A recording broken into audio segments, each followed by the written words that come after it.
Testamento Circular 191 de 2024. Primeiro, mandamentos e sacramentos. Entendemos por sacramento cada um dos atos instituídos com base no Novo Testamento que simbolizam a ação divina naquele que crê, se tornando um ato visível da graça de Deus para os fiéis. Assim, confessamos 3 mandamentos ou sacramentos, que são batismo, Santa Ceia e unção. O batismo simboliza a morte e novo nascimento de quem creu no Senhor Jesus. A Santa Ceia é um memorial do sacrifício do nosso Senhor Jesus Cristo, e a unção é um meio de se obter um favor especial, nesse caso, e de levantar do leito da enfermidade o fiel que crer, bem como a concessão de perdão para pecados. 2. Enfermos e unção com azeite. Complementação do tópico 9 de 2022. Cremos que a unção é parte das atribuições dos presbíteros da Igreja e o meio de, pela fé do enfermo, obter um favor especial pela oração, pela intervenção do Senhor. Sabemos que o poder da cura não está no óleo em si, mas na oração da fé, em nome do Senhor Jesus. E tanto o levantar do leito de enfermidade quanto o perdão dos pecados é concessão graciosa do Senhor Jesus Cristo. A unção para a cura dos enfermos era praticada pelos apóstolos, mesmo antes da morte e ressurreição de Cristo. E expulsavam muitos demônios e ungiam muitos enfermos com óleo e os curavam. Ensinamentos: a natureza de Deus. Deus é um ser onisciente, onipotente e onipresente, superior a tudo e a todos, sem par, invisível, autossuficiente, incriado ou autoexistente. Ele sempre existiu, não podendo ser contido em nada e em nenhum lugar. Não possui nenhuma restrição, limitação ou quem se possa igualar a ele. Como Deus é Espírito, não pode ser visto nem plenamente compreendido por ninguém, posto que se trata do único ser infinito, autor da vida, criador de todas as coisas, sejam elas visíveis ou invisíveis. Ele possui personalidade e identidade e é santo e perfeito.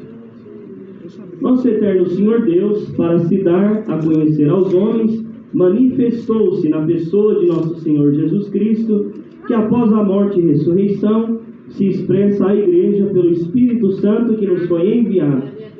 Ele não sofre variação nem mudanças, por ser a própria perfeição. Ele é santo, justo, bondoso, verdadeiro e Pai da eternidade. Muito embora só exista um Deus, sendo Ele uno, em sua unidade existem 3 pessoas, ou 3 seres distintos: o Pai, o Filho e o Espírito Santo. 4. Promessa do Espírito Santo, dom de novas línguas e línguas dos anjos. Esclarecimento com a repetição dos tópicos 9 e 10 de setembro de 2022. Quando da dispensação do Espírito Santo, a pessoa pode receber dons, dentre eles o de falar novas línguas. Não se deve dizer falou a língua dos anjos ou enrolou a língua, nem coisas semelhantes a estas. Apenas afirmamos que recebemos o dom de novas línguas, pois não há respaldo bíblico para tais citações. Na primeira epístola aos Coríntios, o apóstolo Paulo falava de forma hipotética: ainda que eu falasse as línguas dos homens e dos anjos. Não há na Escritura nenhum ensinamento que se refira à fala de algum anjo em sua própria língua, pois todos os que foram enviados para falar com os homens falaram em língua humana. Os antigos homens que falaram com os anjos falavam e ouviam em suas próprias línguas. Quando o Senhor Jesus cumpriu a sua promessa no dia de Pentecostes, enviando o Espírito Santo Consolador, os que falavam em novas línguas falavam as línguas dos homens, e os que ouviam diziam: como, pois, ouvimos cada um na nossa própria língua em que somos nascidos? Todos os temos ouvido em nossas próprias línguas para falar das grandezas de Deus. 5. Dons do Espírito Santo.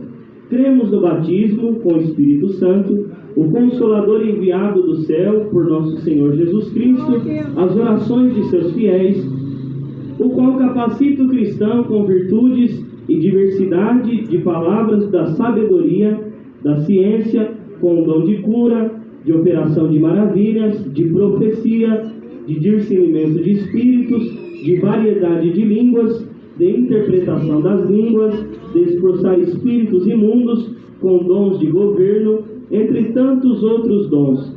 A presença do Espírito Santo no crente é revelada para a manifestação de virtudes magníficas em seu caráter, tais como caridade, regozijo, paz, longanimidade, paciência, mansidão, humildade, benignidade, bondade, fé, temperança, justiça e verdade. Lembramos ainda que os dons de Deus são concedidos aos homens segundo a sua vontade e não emprestados. Pelo que diz: subindo ao alto, levou cativo o cativeiro e deu dons aos homens. 6. Selo da promessa. Quando o Espírito Santo passa a habitar no crente mediante a fé, ele, o cristão, se acha selado para a vida eterna. Isto é, recebeu a garantia, o penhor do Espírito para seguir a caminhada da fé com a força divina. Todavia, esclarecemos que o dom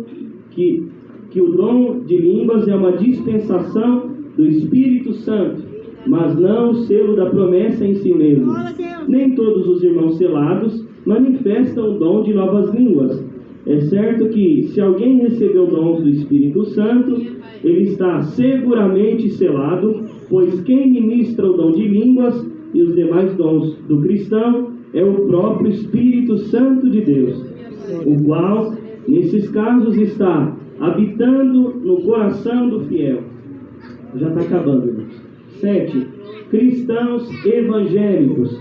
O povo de Deus é considerado cristão e crente porque pela fé crê que Jesus Cristo é a palavra feita carne e, como Filho de Deus, foi enviado para a salvação de todo aquele que nele crê.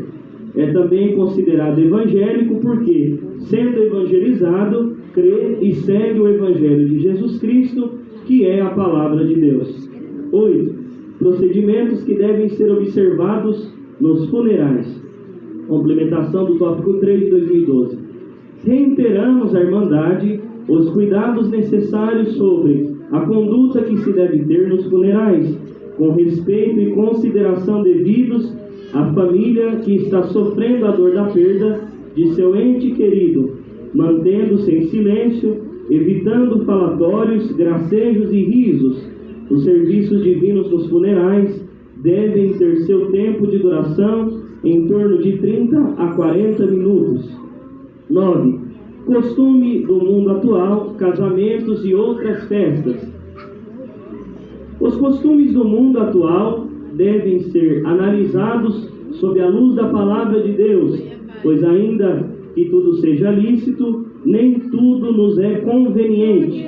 Um dos exemplos é a forma inadequada da vestimenta com que algumas irmãs e ou irmãos se apresentam em festas de casamentos e outros locais. Isto é desagradável a Deus. O ministério aconselha as irmãs e irmãos, tanto solteiros quanto casados, que procurem adequar-se à sã doutrina, não se conformando com os costumes do mundo atual, mas servindo a Deus com temor, a fim de serem por eles abençoados. Quanto às cerimônias de casamentos, não é conveniente que se faça como os que não conhecem a graça do Senhor Jesus, que promovem bailes no ambiente, inclusive aqueles que são chamados de baladas, onde dançam com auxílio de bandas ou músicas eletrônicas altissonantes e luzes pulsantes e coloridas, levando o local a uma penumbra, meia luz. O ministério reitera a exortação à nossa Irmandade para que não procedam desta maneira, pois isso é contrário à palavra de Deus. Comportamento em festas de casamento. Também aconselhamos a nossa Irmandade que tenham uma conduta sóbria nas festas, evitando o consumo de bebidas alcoólicas e comidas em excesso, que é uma conduta deselegante e inadequada perante os demais convidados.